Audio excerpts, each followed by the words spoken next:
The New York State Education Department guidelines require that private schools provide an education that's substantially equivalent to that of public schools. Now, there are real questions as to whether that's happening at many of the city's Hasidic yeshivas. According to complaints by teachers, parents, and even former students, boys up to the age of 13 receive only about 6 hours a week of instruction in English, math, and other secular subjects, and that's pretty much it. After age 13, secular education stops when boys begin devoting themselves full-time to Jewish religious texts. Now, girls get more secular schooling because they don't study the Talmud. Our first guest, who is the chair of the City Council's Education Committee, said recently that he plans to push city officials to conduct a deeper probe than what they have done so far or described. City Council member Daniel Drum may be from Queens, but he's here to discuss an issue that's of great importance to our borough. Welcome to BK Live, Council member. It's great to be here. Thank you for having me. Thank you. So there is a petition going around that some 53 families have signed, and you've really been the loudest read-only voice on this in the City Council. And the last time I checked, we were pretty much outpacing you guys on Yeshivas there in Jackson Heights. Why are you the one who's out front on this? Well, you know, I'm the chairperson of the Education Committee in the City Council.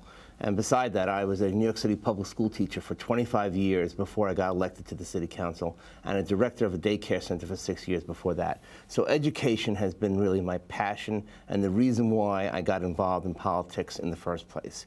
So when Naftuli Moster came to my office and made these allegations about what was going on in the yeshivas, in some of the yeshivas, not all yeshivas, right, by the way, but mostly Hasidic yeshivas, I had to take that very, very seriously. I have an obligation to report any abuses or any misconduct in any of the schools or anybody who is receiving public funding to the Special Commissioner for Education. And I did that. I wrote to Richard Condon and let him know of the allegations that were being made, and it kind of crisscrossed with the same time that YAFED, the organization that has brought these allegations to light, right, was also making a press announcement about this. So the timing seems to be aligned, but has the action been substantial or acceptable in your eyes? Well, I was surprised that the Special Commissioner himself did not take up this issue and referred it back to the Department of Education.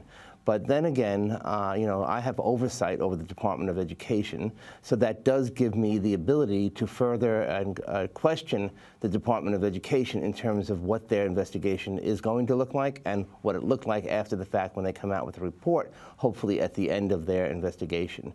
But so far, the Department of Education has said that they're going to look at lesson plans and talk to administrators.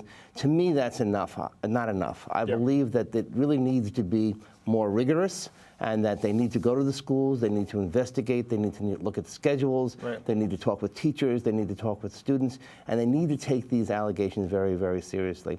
And interestingly enough, after this happened, now we're hearing that similar things are happening in East Ramapo in upstate New York. So it may not only be limited to New York City or to Brooklyn. Well, indeed, it may not even be limited to the states. There was a recent case of a young man in Canada who is suing the schools there for about $1.2 million Canadian dollars, saying that he wasn't substantially educated to deal with life after school. Are you fearing that there might be the same sort of reprisals here in New York? Well, you know, when Naftuli came to me, he described to me his difficulty of getting out of that way of life, right, because he did not receive an adequate education. He was not really fluent in secular education. He was not fluent in English. Right. He did not know what an essay was. Yeah. He did not know how really to deal with the outside world, which is what he desired to do. Now, parents have every right to raise their children in the way in which they want to, but there is New York State law that says that they must receive an adequate education substantially equivalent to that which people would receive in a public school system. Right. And for him to come in and allege that, and to see the difficulties that Naftuli had to face in order to find work and not be on the public dole, you know, it was very, very difficult for him. So that's why I take this issue really very seriously. So speaking of that public face of this, we know WNYC has done some great work and digging into this subject, and they've spoken with people who signed that petition who said, I went to the yeshiva that my sons are at right now, and I know I wasn't adequately prepared for the world outside, but my children are there, and I'm afraid to even use my name for fear of reprisal. So how do you break down that barrier to educate the kids? Well, that's why I felt the obligation to speak out on this issue. And I think I'm in a unique position to be able to do that as the chair of the Education Committee. So I kind of had to bring it out of the closet, so to speak. Does it help that you're not from Brooklyn as well? Well, it may, and I mean, I know that there are political implications for many other elected officials in the borough, but we need to go beyond that, because this is really about protecting children and making sure that children get the adequate education that they are entitled to. Right. And so, to me, it goes well beyond that. And I call on others to join me. This is not an attack against that community. No. This is trying to find out how those children can be better served, how those children can get an education in science and social studies, and learn about the world around them, so that they have choices when they become adults, so that they can get better jobs when they become adults as well. That's ultimately what this discussion is about. So I view this as a desire to want to help Jewish children in those yeshivas. So where's the money going? That's a good question, and that's where $51 million. If you gave me $51 million, I suspect that I would have to give a receipt to you for something. So where's the accountability? Right, exactly, and that's the question, and that's where the oversight issue does come in. And that's where I can hold the DOE accountable to find out what are they doing with that money, how are they spending those dollars. You know, those are taxpayer dollars given to schools for textbooks and for other types of things that they receive in order to educate the students in a secular manner. And we need to know what is it that they're using those dollars for.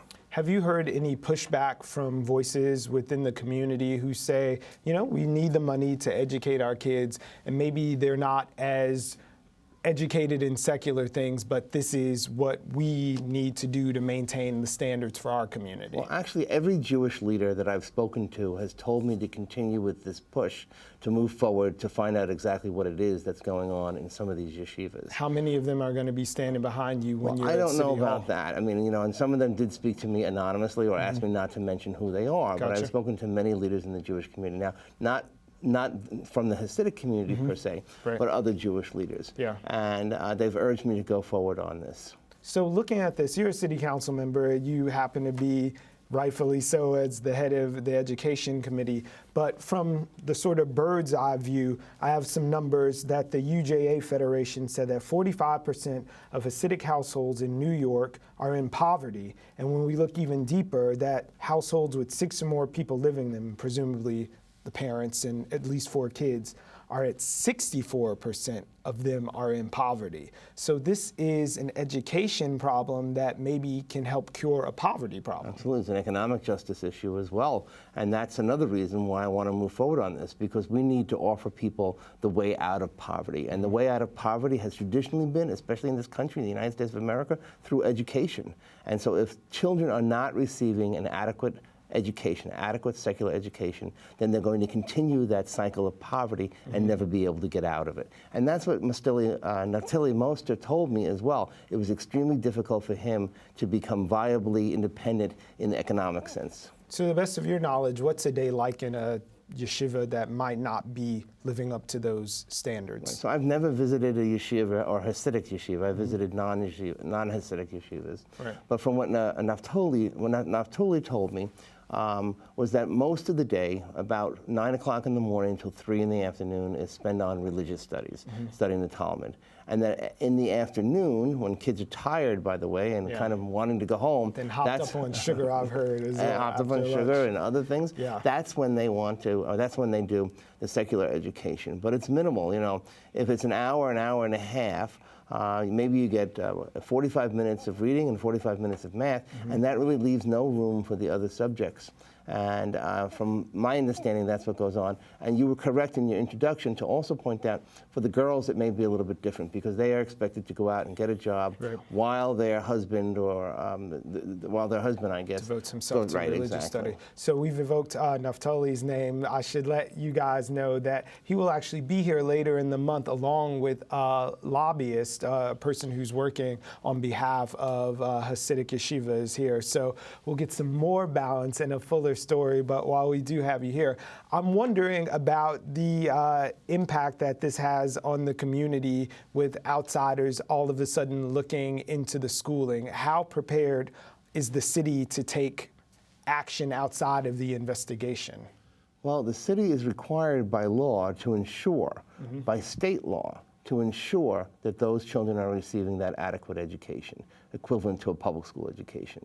So they have that legal mandate to do that, and they cannot fall behind on that. And my job as the chair of the Education Committee is to ensure that the Department of Education is doing just that. And that's why I've chosen to speak out on this. So I think, what we have to do is just open it up and talk about it, discuss it, find ways that we can improve it, and then to move on. And Naftali has told me as well, he's not out to destroy any community or to harm any community. That's not what this is about. This is about helping those kids get a better secular education. Would you go as far as to say that this is a form of child abuse? Well, if in fact what has been alleged has been occurring, I don't know if it rises to the level of abuse, but certainly neglect.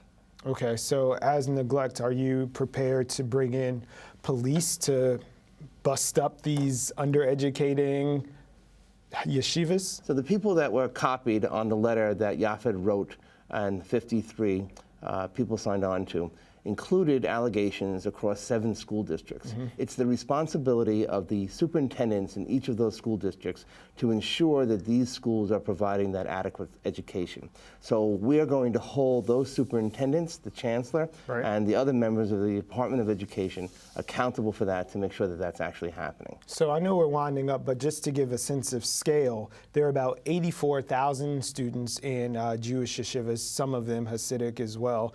So that 84,000 number means that the total number of kids being educated right now under the system is larger than the entire school system of Boston.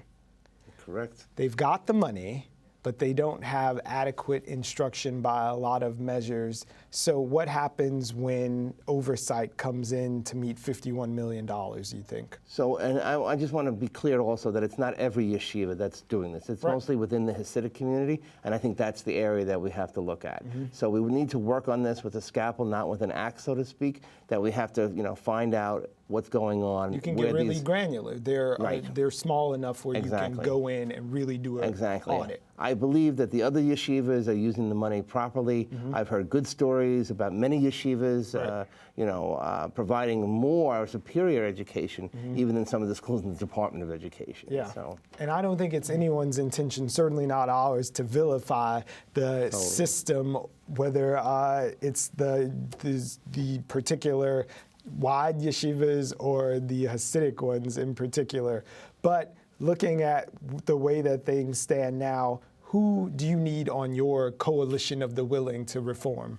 Well, I would like to see more Jewish leaders speak out about this issue. Publicly. And publicly speak out on this issue and take a stand on this issue, because I believe ultimately that what we're doing is helping Jewish students.